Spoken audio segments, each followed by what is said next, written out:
Kapatid, meron ka bang mga kamag-anak, kaibigan o mga malalapit sa'yo o mga tao na ganito ang ginagawa? Panoorin natin. The call only comes when they need something. The text only arrives when they're in a crisis. The only time they're present is when they can benefit from you. If you're constantly pouring out your time, your energy, your resources, and nothing ever comes back, that's not friendship.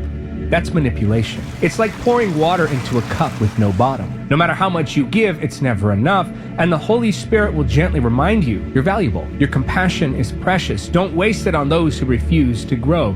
Love people, yes. Serve people, of course. But don't let guilt keep you chained to the takers. Matthew 7:6 says, "Give not that which is holy unto the dogs. Neither cast ye your pearls before swine, lest they trample them under their feet, and turn again and rend you." True relationships reflect God's love. Selfless, mutual, life-giving. Anything else is spiritual bondage. Now, there are some who you're going to help, and they're not going to be able to help you, of course. But no child of God should allow themselves to be continually used by those who have no intention of improving. Ang sitwasyon na dinidescribe sa video na pinanood natin can be quite challenging and may evoke feelings of frustration or disappointment. Sa Biblia, we are reminded of the importance of relationships and the way we treat others. Sa Philippians chapter 2 verse 4, ang sabi rito, "Look not every man on his own things, but every man also on the things of others." Ang verse na ito ay ini-encourage tayo na i-consider ang pangangailangan ng iba. Pero it also serves as a reminder of the reciprocal nature of healthy relationship. Kailangan give and take. Kailangan mutual.